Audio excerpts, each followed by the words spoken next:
ছাদ বাগানে বর্ষার সময় সবথেকে বেশি কষ্ট হয় আমার এই বোগেনভেলিয়া গাছগুলোকে দেখে। এত কষ্ট সহ্য করতে পারে, সেই জন্য আমার মায়াও খুব বেশি।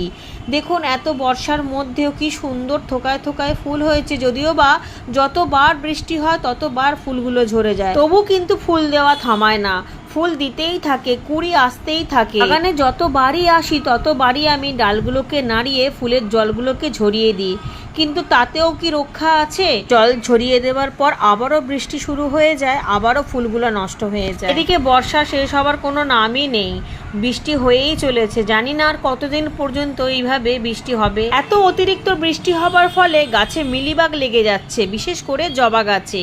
মাটির মধ্যেও এত পরিমাণ খাবার জমা হচ্ছে বৃষ্টির জলের কারণে, সেই জন্য শামুকেরও উৎপাত বেড়ে যাচ্ছে, প্রচুর শামুক জন্মে যাচ্ছে, কোনো ওষুধও দেওয়া যাচ্ছে না। এই কারণেই এটা ওটা দিয়ে শামুকগুলোকে বাড়তে দিচ্ছি না একেবারেই।